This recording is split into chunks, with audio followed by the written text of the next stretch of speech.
저와 여러분이 함께 읽은 사무엘상 18장 말씀은 사울과 다윗이 대조가 되고 있습니다.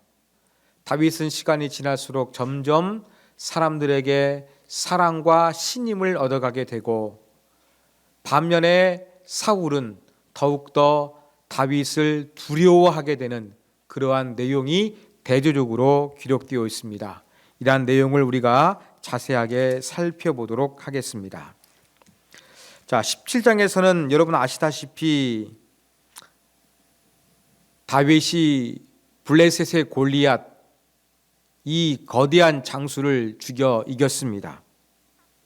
그리고 사울 앞에서 다윗과 대화가 이루어지게 됩니다. 18장은 그 대화가 끝날 때 이어지는 내용입니다. 다윗이 사울에게 말하기를 마치니까 요나단이 등장합니다. 요나단의 마음이 다윗의 마음과 하나가 되어 요나단이 그를 자기 생명같이 사랑하니라, 이렇게 되어 있습니다. 자, 여기에서 마음이란 단어, 또 생명이라고 번역된 단어, 전부 다 히브리 원어는 네펫이라는 단어입니다. 이것은 인간의 본질을 지칭하는 단어입니다. 여러분, 그리스 사람들은 인간을 영과 육으로 이분법적으로 봤는데 영을 인간의 본질이라고 보았습니다. 그런데 히브리 사람들은 인간을 영과 육의 통일체로 보았습니다.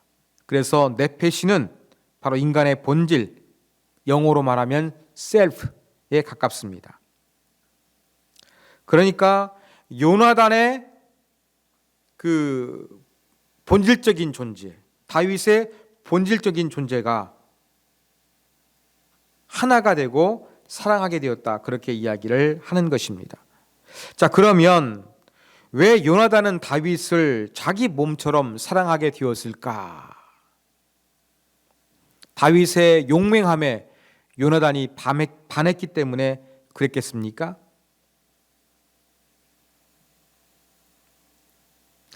여러분, 3절을 보면 요나단이 자기가 입었던 겉옷을 벗어 다윗에게 주었고 자기의 군복과 칼과 활도 띠도 그리하였더라. 여러분, 겉옷은 단순한 겉옷이 아니라 신분을 상징하는 것이었습니다.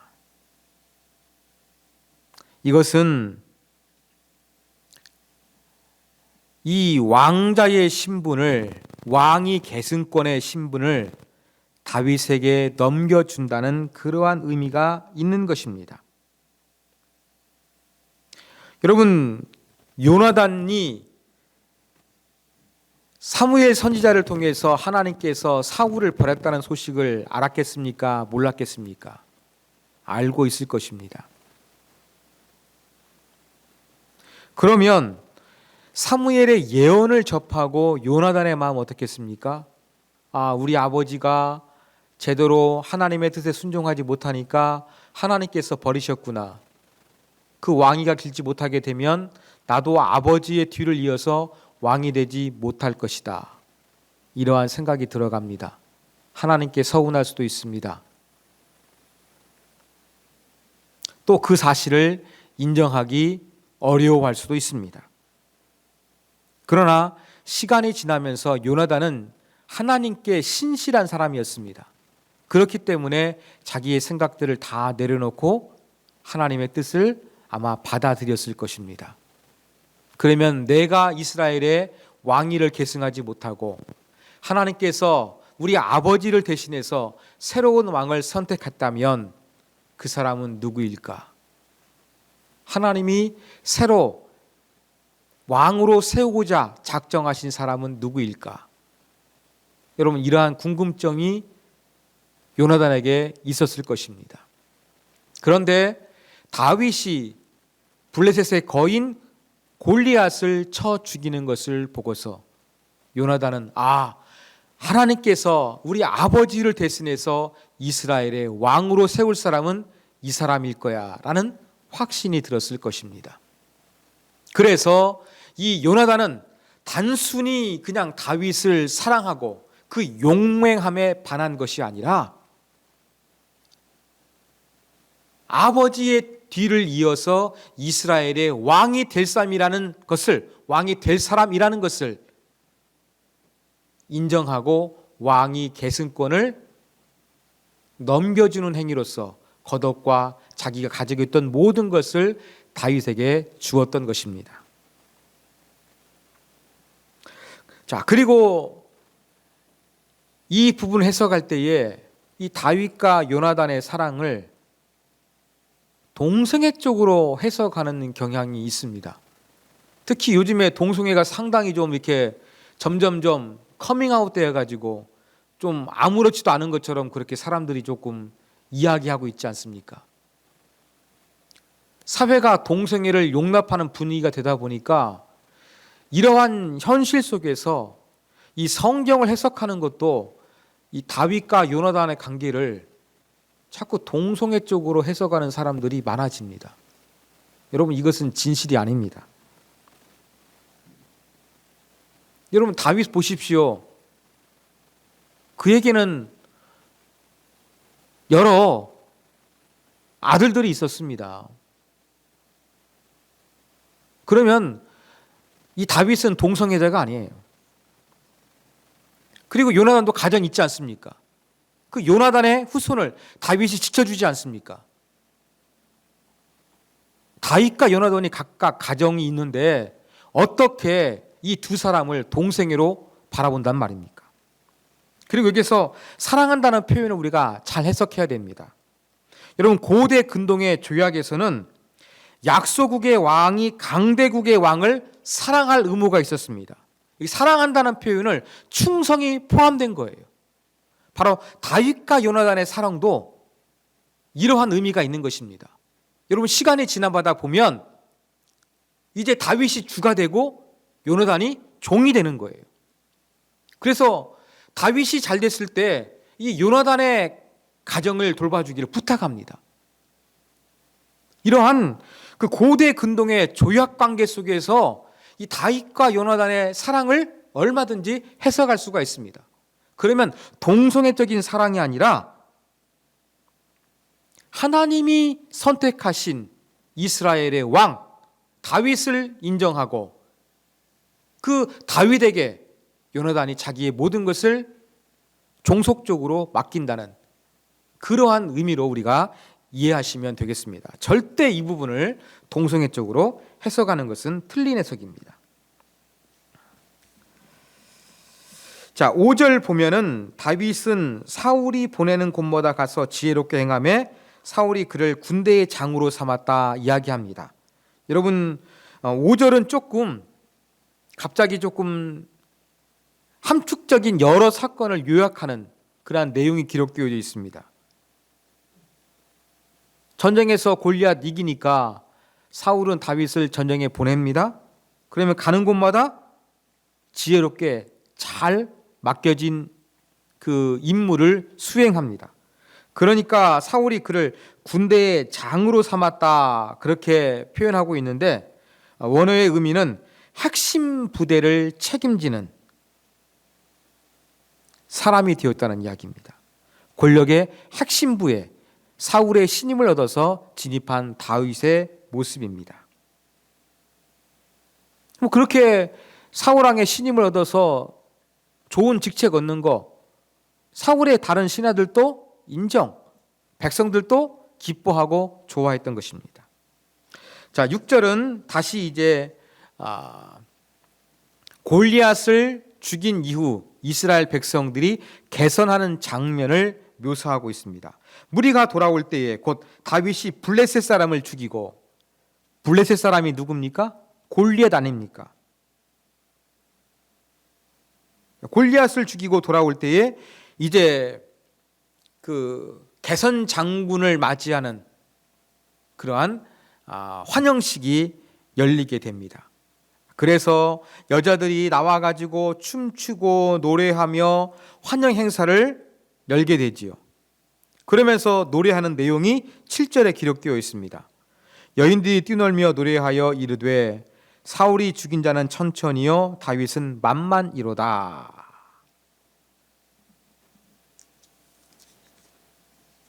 여러분, 이 노래 보면 여자들이 사울을 폄하하고 다윗을 높이려고 했겠습니까? 사울을 대신해서 다윗을 왕으로 세우기 위한 음모를 계획하고서 이 노래를 불렀겠습니까? 아니겠지요. 좀 가사 노래의 좀 내용이 지혜롭지 못한 부분이 있습니다만 좋은 의도로 시작되온 것은 틀림없습니다. 그러면 이것을 어떻게 이해해야 될까? 이것은 히브리 운문의 구조를 이해하시면 되겠습니다. 히브리의 운문의 구조는 평행법입니다. 비슷한 내용이 다음 행에도 이어지는 것인데 숫자를 표현할 때 그 다음에는 더 높은 숫자가 사용되는 것이 일반적인 현상이었습니다. 그래서 첫 번째 행에서 천천히라고 노래했다 그러면 그 다음 행에서는 만만히 나오는 것이 자연스러운 것입니다. 이것이 바로 히브리 운문의 평행법입니다. 그래서 여인들의 노래는 이러한 그 평행법에 따라 가지고 그냥 노래를 했던 것 뿐이지 다윗과 사울을 비교하면서 사울을 깎아내리려는 의도가 전혀 없었던 것입니다. 그저 이스라엘이 블레셋을 대파하고 우리가 기뻐한다. 이것이 의도예요. 그런데 사울의 입장에서는 기분이 나쁠 수도 있겠죠.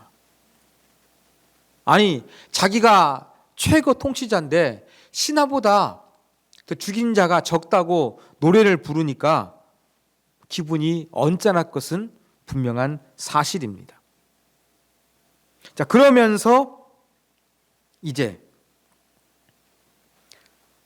사울은 다윗을 주목합니다. 두려움을 느끼고 주목하기 시작한 거예요. 2절에 보면 사울은 다윗을 머무르게 했습니다. 베들레헴에 돌아가 아버지의 집에서 일을 하거나 목동 일을 하는 거 못하게 하고 자기 곁에 뒀습니다. 그런데 이제 분위기가 싹 달라집니다. 다윗을 주목하고 저 사람이 이제 얻을 것은 왕위밖에 없다. 경계의 눈빛으로 다윗을 바라보기 시작했습니다. 그 다음 날 10절. 여러분, 사울에게는 그 여호와께서 부리시는 악령이 임했죠. 그래가지고 이 괴로움을 겪고 있었습니다. 바로 그것을 위해서 음악 치료사로서 선택된 사람이 바로 다윗이었습니다. 자, 또 다시 사울에게 악령이 힘있게 역사를 합니다. 그가 집안에서 정신없이 떠들어댄다. 이 정신없이 떠들어댄다는 의미는 원어로 보면은 무엇이냐면, 여러분 그 사울이 선지자들 사이에서 예언했던 거 기억하시죠? 예, 똑같은 단어입니다. 예언하는 거하고 똑같은 거예요. 그런데 여기서는 부정적인 의미로 사용이 되었습니다. 예언하는 것처럼 좋은 의미가 아니라 뭔가 막 방언 이상한 거 하는데 좀 부정적인 떠들어댐이 되었겠지요. 이렇게 사울이 불안정합니다. 그러니까 다윗이 수금을 탑니다. 근데 이번에는 사울이 안정이 되지 않습니다. 그리고 지금 다윗은 수금을 타면서 음악 치료를 하고 있는데 사울의 손에는 뭐가 있습니까? 창이 있습니다. 다윗을 주목하기 시작했잖아요. 그러니까 음악 치료해도 쉽게 낫지 않는 거예요. 그의 마음이 더욱더 불안하니까. 그러면서 자기의 손에 들었던 창으로 다윗에게 던집니다. 2번씩이나.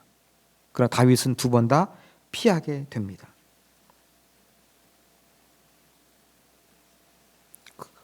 다윗을 못 죽였는데 점점점 사울은 다윗에게 대하여 두려움을 느낍니다.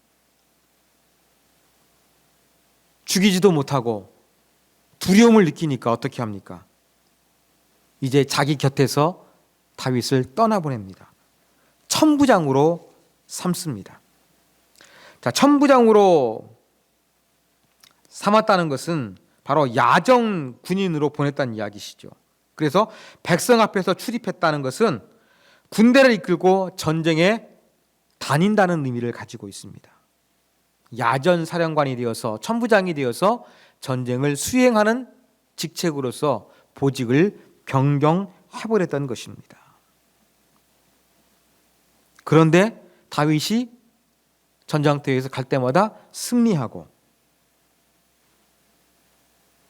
또 16절 보면 온 이스라엘과 유다 전체 12지파가 모두 다윗을 사랑하게 되었다는 그러한 내용이 기록되어 있습니다. 자, 17절에는 이제 다윗을 죽이려는 사울의 계획이 달라집니다. 자, 지금까지는 어떻게 했습니까? 창을 던져가지고 직접 다윗을 죽이려고 했습니다. 그런데 이제는 간접적으로 다윗을 죽게 하려는 계획을 세웁니다. 17절 보니까 사울이 다윗에게 내 맏딸 메랍을 너에게 아내로 주겠다. 그래서 내가 내 사위가 되려고 하면은 여호와의 싸움을 싸우라. 그렇게 말하고 있는 거예요.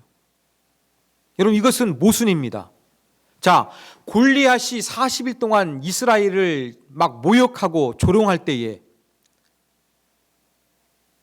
포상금을 걸지 않았습니까? 딸을 주겠다. 높은 재물을 내리겠다. 세금을 면제해 주겠다. 이 세 가지 포상을 약속했습니다. 자, 그러면 이미 다윗은 골리앗을 죽였기 때문에 다시 전쟁터에서 입증할 필요가 없이 딸을 주어서 사위로 삼으면 그냥 끝나는 것이었습니다. 그런데 전쟁에서 용감하게 싸우고 오면 내 딸 메랍을 너에게 주겠다. 이렇게 제시를 하죠. 바로 그 이유는 무엇입니까? 전쟁터에 나가서 죽으라는 계략입니다. 18절 보면 다윗이 대답합니다. 내가 누구며 이스라엘 중에 내 친속이나 내 아버지의 집이 무엇이기에 내가 왕의 사위가 되리이까. 좀 겸손한 말을 하면서 좀 이렇게 자기는 자격이 없는 것처럼 다윗이 그렇게 표현을 합니다. 그런데 주겠다는 약속을 했으니까 했을까요? 안 했을까요? 19절 표현을 보십시오. 사울의 딸 메랍을 다윗에게 줄 시기에, 그럼 다윗이 전쟁터에 가서 승리하고 돌아왔다는 거예요. 그러면 이제 메랍을 다윗 아내로 줄 날짜가 얼마 남지 않은 거예요. 이때 어떤 일이 벌어지느냐? 사울이 그 다윗에게 주기로 한 맏딸 메랍을 무홀랄 사람 아들에게 아내로 줍니다. 이 무홀랄 사람은 사울과 대단히 호의적인 관계를 맺고 있는 그러한 사람들이었습니다. 자기 편인 사람들에게 자기 맏딸을 시집 보내버립니다. 다윗의 마음 어떻겠습니까? 기분 나빴겠지요. 속은 느낌, 상심이 컸을 것입니다. 자, 그런데 얼마 있지 않아 가지고 20절 보니까 사울이 들으니까 다른 딸, 미갈이라는 딸도 있었는데 자기 딸 중에 또 다른 딸이 다윗을 사랑한다는 이야기를 건네듣게 됩니다. 아, 잘 됐다. 그래서 다시 이제 이 미갈을 다윗에게 아내로 준다고 해서 이번에도 다윗을 블레셋 사람들에 의해서 전쟁터에서 죽게 만들어 버려야지. 이러한 음모를 꾸밉니다. 자, 그러면서 21절 뒷부분에 보면은 내가 오늘 다시 내 사위가 되리라 라는 그러한 구절이 있습니다. 내가 오늘 다시 내 사위가 되리라. 여러분, 이것을 원문을 직역하면은요, 내가 오늘 둘을 통해서 내 사위가 될 것이다. 다시가 아니라 원문은요, 둘을 통해서예요. 그 둘이 무엇이겠습니까? 학자들은 어떻게 해석하느냐? 지금 메랍과 미갈이 나왔잖아요. 그러니까 두 딸을 통해서 네가 내 사위가 될 것이다. 이러한 의미라고 해석하는 사람들이 있고요. 또 한 가지는 두 가지 조건. 이제 그 사울이 다윗에게 조건을 제시하는데 블레셋 사람을 죽이고 한 가지 조건이죠. 그 다음에 그 증거물로서 이 블레셋 사람들의 표피를 베어와라 하니까 이 두 가지 이 조건을 의미한다. 이렇게 해석하는 학자들도 있습니다. 그 다음에 22절을 가지고 해석하는 사람도 있습니다. 왕이 너를 기뻐하고 모든 신하도 너를 사랑하나니. 다윗이 지금 두 가지 때문에 사위가 될 수 있다는 거예요. 왜요? 사울 왕이 사랑하고 신하들도 너를 좋아하니까 너는 왕의 사위가 될 수 있는 자격이 있어. 이러한 의미입니다. 둘을 통한다는 의미가 이 세 가지로 전부 다 해석이 가능해요. 뭐가 맞는지는 몰라요. 이러한 사울의 제안에 이러한 제안에 다윗은 아무 대답도 하지를 않습니다.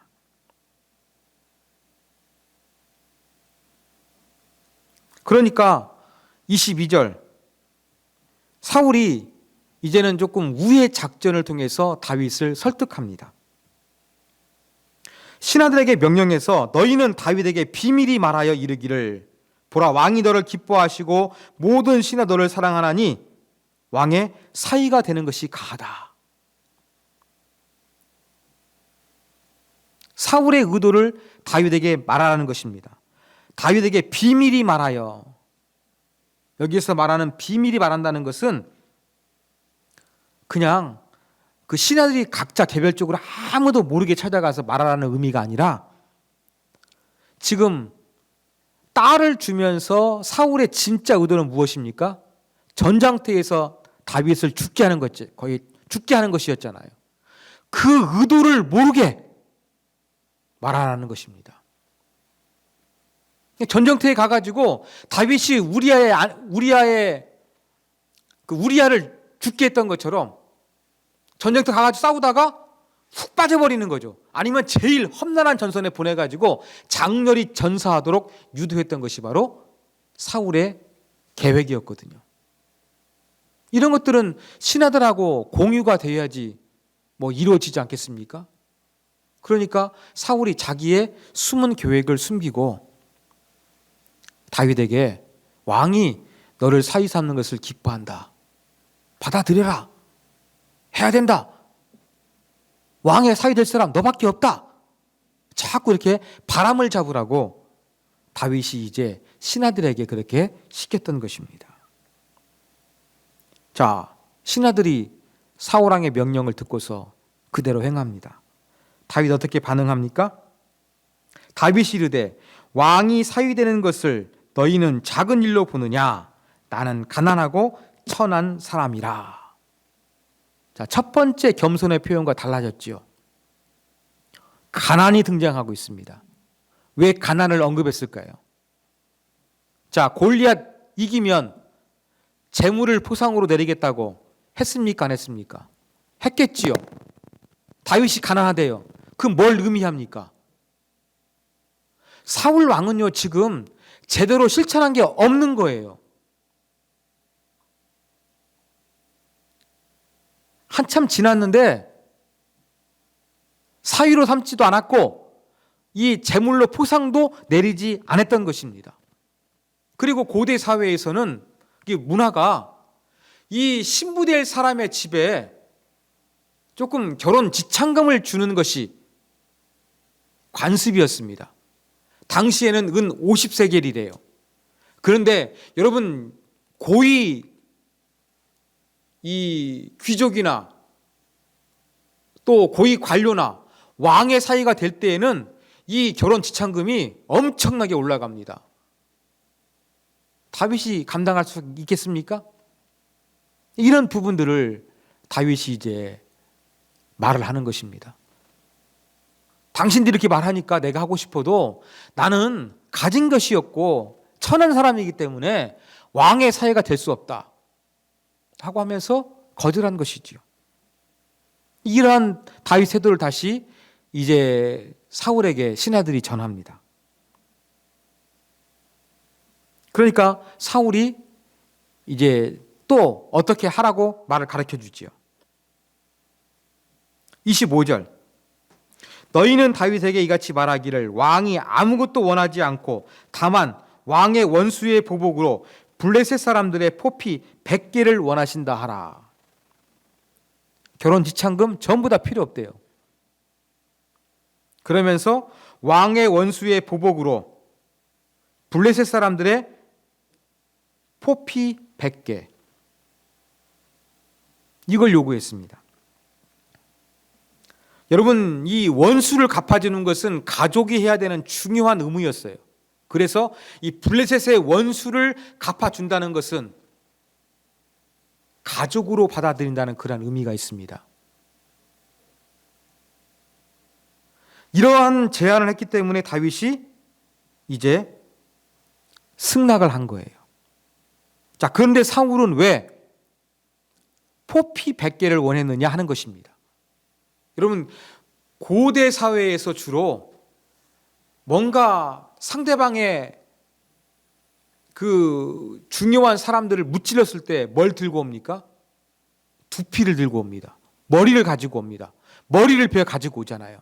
이게 일반적이에요. 그런데 왜 사울은 머리가 아니라 포피 이것을 원했을까요? 여기에는 이제 문화적인 차이 때문에 그렇습니다. 여러분, 이스라엘 백성들은 태어난 지 8일 만에 할례를 행합니다. 남자들에게. 가나안 민족들도 마찬가지였습니다. 할례를 행했습니다. 그런데 저 그리스에서 건너온 이 블레셋 사람들은 할례를 행하지 않았어요. 너 전쟁터에서 블레셋 사람 죽이고 증거로 두피 100개 가져와. 그렇게 되면은 머리만 가져오게 되면 진짜 블레셋 사람을 죽였는지 다른 사람을 죽였는지 구분이 되지 않는 거예요. 그런데 할례를 하지 아니했던 이 블레셋 사람들의 포피를 가져오게 되면 확실한 증거가 되거든요. 그래서 사울이 이 포피를 원했던 것으로 보입니다. 근데 다윗은 얼마나 열성적입니까? 이것을 좋게 여겨가지고 부하들 데리고 와서 전쟁통에 가지고 포피 200개를 갖다가 배워오지요. 어쩔 수 없이 사울은 딸 미가를 다윗에게 아내로 주게 됩니다. 사울은 다윗이 여호와께서 함께 하신 것을 알게 되고 자기 딸도 다윗을 사랑한지 알게 돼서 점점점 두려움을 느끼게 되고 이제 평생 대적으로 이제 긴장 관계를 유지하게 됩니다. 그러면 30절은 이제 전쟁을 할 때마다 다윗은 지혜롭게 행해서 그 많은 공을 세우게 되고 그 다윗의 이름이 점점 존귀하게 된다는 그러한 내용으로 사무엘상 18장이 끝나고 있습니다. 자, 이러한 내용을 통해서 우리가 배울 수 있는 교훈점 몇 가지 살펴보겠습니다. 첫 번째 교훈입니다. 우리는 요나단처럼 하나님의 뜻에 순복할 수 있는 자세를 가져야 되겠습니다. 여러분, 18장 앞부분을 보면은요, 오늘 18장 내용을 보면 다윗을 대하는 사울의 태도와 그의 아들 요나단의 태도가 완전히 달라요. 사울은 다윗을 두려워해서 그를 죽이려고 하지만 요나단은 다윗을 사랑해서 다윗과 언약을 맺습니다. 여러분, 제가 드라마를 보지 않았습니다만 사극 중에서 요즘에 이방원을 하고 있는 것 같아요. 이방원 보면은 아주 잔인한 사람입니다. 자기를 도와준 공신들, 처갓집 사람들을 완전히 숙청해버리는 잔인함을 보여준 사람입니다. 권력 앞에서는 냉정해지는 것이 인간입니다. 사울도 지금 그러고 있어요. 이 권력 앞에서 다윗이 자기 왕위를 노리는 것 같아가지고 두려움을 느끼고 있습니다. 그래서 죽이려고 합니다. 제거해버리려고 합니다. 요나단의 마음은 어떻겠습니까? 일반적으로는 아버지 사울하고 똑같아야 되겠죠. 왜요? 아버지 편 들여야 되지 않겠습니까? 현실적으로도 자기가 왕자인데 아버지가 왕위에서 물러나면 내가 왕이 돼야 되는데 왜 다윗이 그 자리를 차지하게 내버려 둬야 되겠습니까? 그럴 이유가 없잖아요. 그러면 이 요나단의 입장에서는 다윗을 별로 좋아하려고 해도 좋아할 수 없는 그러한 사람이었습니다. 시기하고 질투해도 이상할 게 없었습니다.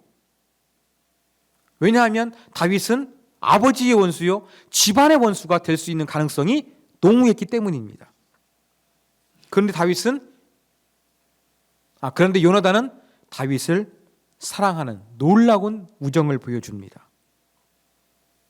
단순한 우정이 아니라 자기의 왕이 승계권을 포기하는 그러한 모습을 보여준 것입니다.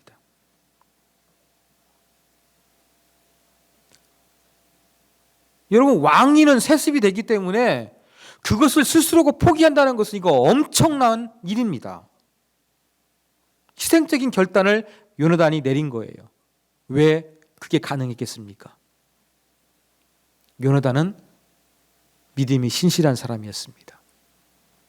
하나님의 뜻을 추구하는 사람이었습니다. 그래서 자기의 욕심,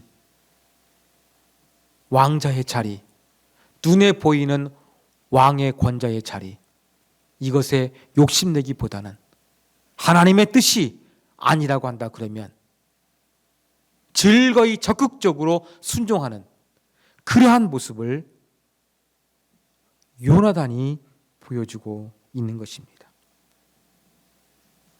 내게 이득이 되느냐, 이득이 되지 않느냐, 이것을 떠나가지고 요나단은 철저하게 하나님의 뜻에 순종하고 즐거이 순종하는 그러한 모습을 보여주는 아름다운 신앙의 모습을 간직한 사람입니다.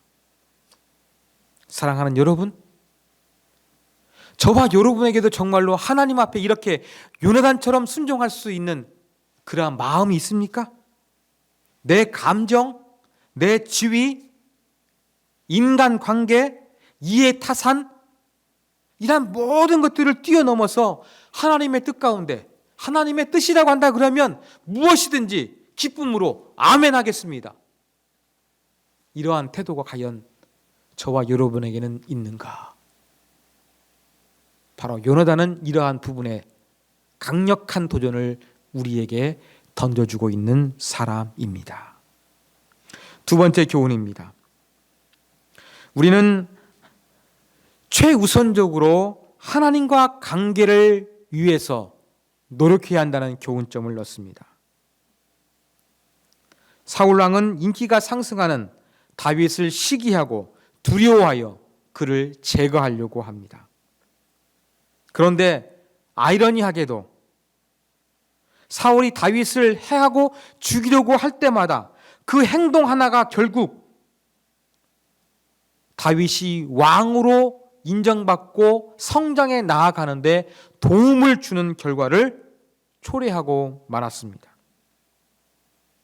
그 이유는 무엇입니까? 다윗과 하나님이 함께 하셨기 때문이었습니다. 하나님이 함께 하시니까 다윗은 사울의 왕궁대에 있을 때나 왕궁 밖으로 나가서 야전 사령관이 되었을 때나 늘 사람들에게 인정받고, 야, 일 잘한다. 야, 정말 하나님 도와주신 사람이다. 복받은 사람이다. 이러한 인정을 받아냈던 사람이 바로 다윗이었습니다. 여러분, 이러한 다윗의 이렇게 승승장구하는 그 모습을 보면 그 비결이 무엇입니까? 다른 게 없습니다. 하나님이 함께하는 거예요. 하나님과의 관계가 좋은 거예요. 목동이었을 때도 다윗은 그 일을 철저하게 감당했고 만군의 여호와 이름을 의지했고 골리앗을 죽일 때도 그랬고 여전히 그 이후에도 다윗은 하나님과 동행하는 그러한 삶을 살았던 것입니다. 여러분, 우리가 가장 최우선적으로 힘쓰고 노력해야 될 게 바로 무엇이겠습니까? 다윗처럼 하나님이 우리와 함께 하시는 거예요. 임마누엘의 하나님께서 나와 동행하시는 겁니다. 이것 때문에 다윗이 어디를 가든지 무슨 일을 하든지 간에 승승장구하고 사람들에게 존경과 사랑을 받을 수가 있었던 것입니다. 우리에게도 가장 무엇이 필요합니까? 하나님이 우리와 함께하는 것입니다. 임마누엘의 하나님께서 나와 함께 하시는 것입니다. 하나님, 나와 동행하여 주십시오. 하나님, 직장에도 가정에도 내가 하는 일에도 그 어떤 거 하든지 간에 하나님 나와 함께 해 주십시오.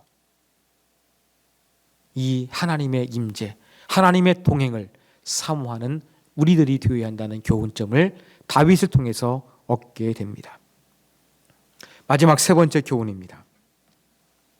우리는 다윗과 같은 축복받은 사람이 되기 위해서 기도해야 한다는 교훈점을 넣습니다. 저는 오늘 본문 가운데 다윗은 세 가지 측면에서 복된 사람이었습니다. 첫 번째는 관계적으로 사람들에게 사랑받고 또 존경을 받는 그러한 사람이었습니다. 심지어 왕자인 요나단에게까지 이렇게 사랑을 받았던 사람입니다. 관계적으로 모든 사람들이 다 다윗을 좋아했다는 거예요. 우리도 그러한 사람이 되지 않겠습니까? 누구나 나를 좋아해 주는 사람, 그러한 사람이 되어야 할 것입니다. 자, 두 번째로 다윗은 직업적으로 성공한 사람이었습니다. 다윗은 군인이었어요. 지혜롭게 일을 처리한다고 그랬는데 여러분, 그 전쟁에서 다 승리하는 거예요. 궁전 안에 있을 때나 궁전 밖에 있거나 관계없이 다윗은 맡은 일을 성공적으로 수행하는 사람이었습니다. 우리에게 주어진 직업, 직위, 임무가 있을 것입니다. 그런 부분들을 잘 다윗처럼 성공적으로 수행하는 사람이 되어야 할 것입니다. 마지막 세 번째로 다윗은 영적으로 하나님과 함께하는 사람이었습니다. 그래서 이 하나님과 관계가 좋아가지고 그가 승승장구할 수 있었다. 그렇게 제가 말씀을 드린 것입니다. 여러분, 다윗에게 있었던 이 세 가지의 복, 얼마나 아름다운 모습입니까? 다른 모든 사람들에게 사랑과 존경을 받는 인간관계를 형성하는 복, 직업적으로 하는 것마다 성공하는 복, 영적으로 하나님과 항상 함께하고 동행하는 복. 이 정말 아름답지 않습니까? 이러한 다윗의 아름다운 모습이 하나님 내 모습이 되게 하여 주시옵소서. 우리는 그렇게 기도해야 되겠습니다. 다윗의 아름다운 세 가지의 복이 나의 복이 될 수 있도록 하나님의 뜻이라면 즐거이 기쁨으로 온전히 순종했던 요나단처럼 나도 순종할 수 있는 하나님의 사람 되게 하여 주시옵소서. 그렇게 이 시간 저와 여러분이 함께 기도하기를 원합니다. 다 같이 들은 말씀 기억하면서 기도하시겠습니다.